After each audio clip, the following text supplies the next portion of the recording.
Pandemi COVID-19 berdampak negatif bagi perekonomian Indonesia, khususnya dunia usaha, sehingga banyak pemberi kerja yang terpaksa harus mem-PHK tenaga kerjanya.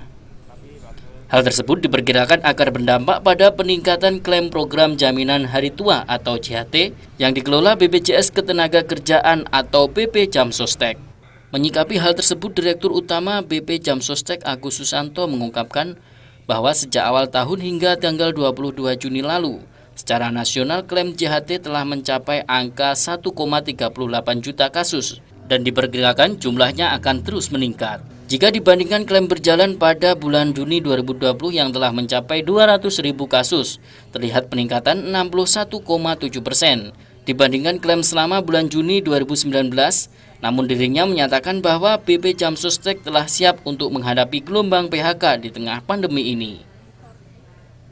BP Jamsostek telah menyediakan berbagai kanal klaim yang dapat digunakan oleh peserta melalui protokol layanan tanpa kontak fisik atau LAPA ASIK yang terdiri dari kanal online, offline, dan kolektif. Protokol LAPA ASIK yang telah diperkenalkan sejak bulan Maret lalu melalui kanal online antrian.bpjstenagakerjaan.go.id terus disempurnakan. Bahkan kini peserta yang mengalami kesulitan mengakses LAPA ASIK online dapat dilayani langsung di kantor cabang BP Jamsostek di seluruh Indonesia. Karena LAPA ASIK juga memiliki kanal offline, namun dengan tetap mengedepankan protokol kesehatan. Demi memastikan pelayanan LAPA ASIK offline berjalan dengan baik, Agus melakukan peninjauan langsung ke lapangan bersama dengan Direktur Pelayanan Krisna Syarif dan Direktur Renstra dan IT Sumarjono pada hari Senin 29 Juni di kantor BP Jamsostek Cabang Kediri. Agus menyampaikan LAPA ASIK offline ini tetap tidak mempertemukan petugas BP Jamsostek dengan peserta secara langsung. Kantor cabang BP Jamsostek menyediakan bilik-bilik yang dilengkapi layar monitor dan terhubung dengan petugas secara video conference untuk kebutuhan komunikasi dan verifikasi data. Melalui metode ini, setiap petugas customer service atau CSO melayani 4-6 orang sekaligus dalam waktu bersamaan. Sehingga metode pelayanan ini disebut one to many. Rekan bisa melihat ya, kalau dulu face to face, nah sekarang mereka dilayani dengan mediasi, ya dengan perantara, yaitu melalui terminal-terminal layar monitor seperti ini.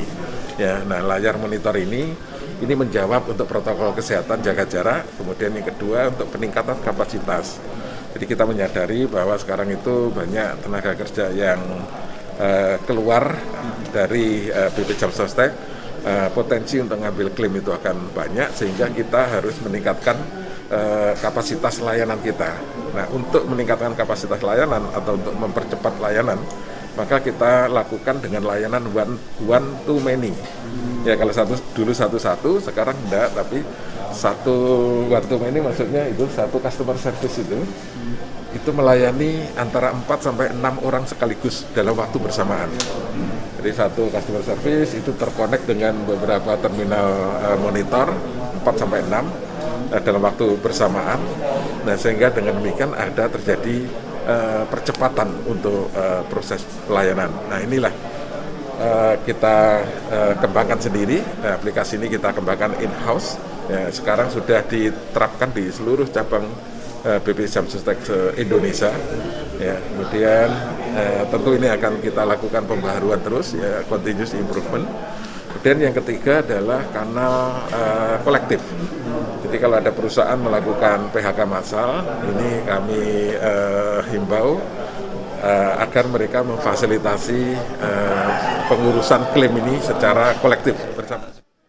Kanal LAPA ASIK ini mendapat respon positif dari masyarakat. Salah seorang peserta BPJS Ketenagakerjaan mengaku setuju dengan penerapan kanal tersebut. Sehingga di tengah pandemi COVID-19, masyarakat dapat lebih nyaman mengakses pelayanan tanpa ada rasa was-was terpapar virus corona. Sudah lumayan nyaman sih seperti ini, soalnya kan kita nggak perlu tatap muka langsung, penyebaran untuk yang dikhawatirkan juga berkurang seperti ini. Oh iya, iya. Jadi nggak apa-apa ya, tidak ketemu. Dan tidak terlalu mengganggu ya. Ini komunikasinya jelas. Tadi sudah berinteraksi sama petugas kita? Sudah oke ya. Instruksinya juga jelas. Ya, sudah lumayan. Selain itu, BP Jamsostek juga memberikan kemudahan klaim bagi peserta melalui kanal LAPA ASIK kolektif. Fasilitas ini ditujukan kepada perusahaan skala besar maupun menengah yang terpaksa melakukan PHK kepada minimal 30% tenaga kerjanya.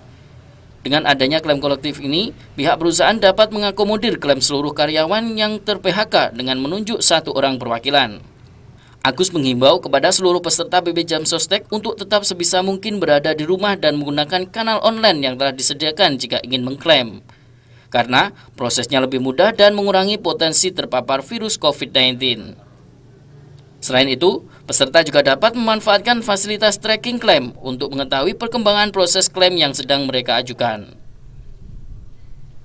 Dari Kediri, Habibul Muntaha melaporkan.